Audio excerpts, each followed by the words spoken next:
নমস্কার সবাইকে, আমি অহনা আবার চলে এসেছি আমার চ্যানেল লার্ন এভরিডে নিয়ে।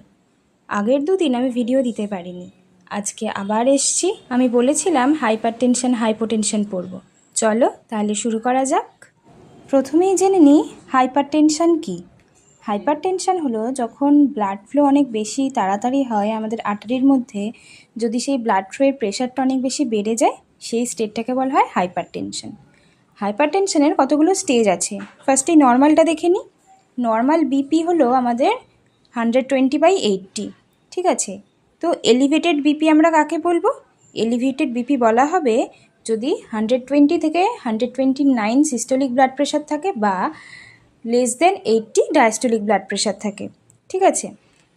সিস্টোলিক ব্লাড প্রেশার যদি 130 থেকে 139 থাকে বা ডায়াস্টোলিক ব্লাড প্রেশার যদি 80 থেকে 89 থাকে, তাহলে সেটা হাইপারটেনশন স্টেজ 1। হাইপারটেনশন স্টেজ 2 হচ্ছে যখন সিস্টোলিক ব্লাড প্রেশার 140-র বেশি থাকবে বা 140 থাকবে এবং ডায়াস্টোলিক ব্লাড প্রেশার যদি 90-র বেশি থাকে, সেটা হচ্ছে হাইপারটেনশন স্টেজ 2। আর লাস্ট হচ্ছে যদি সিস্টোলিক ব্লাড প্রেশার 180-র বেশি থাকে এবং ডায়াস্টোলিক ব্লাড প্রেশার 120-র বেশি থাকে, সেই স্টেটটাকে বলা হবে হাইপারটেনসিভ ক্রাইসিস। এরপর জানবো হাইপোটেনশন কি। হাইপোটেনশন মানে হলো যখন আর্টারিতে ব্লাড প্রেশারটা নর্মালের থেকে কম হয়ে যায়, মেনলি 90/60 mmHg কম হয়ে গেলে তাকে বলা হয় হাইপোটেনশন।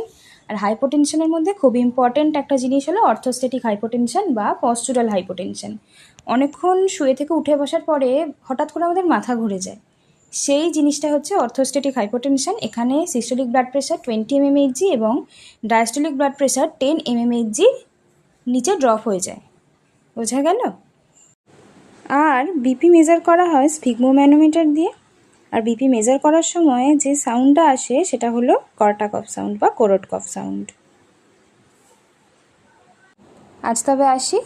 আমার ভিডিও যদি তোমাদের ভালো লেগে থাকে তাহলে প্লিজ একটা ছোট্ট লাইক আর একটা কমেন্ট করো, ইচ্ছা করলে শেয়ার করো, আর প্লিজ সাবস্ক্রাইব করো আমার চ্যানেল লার্ন এভরিডেকে। আর আমার যদি কোনো ভুল হয়ে থাকে তাহলে সেটাও তোমরা বলে দিও। Thank you so much.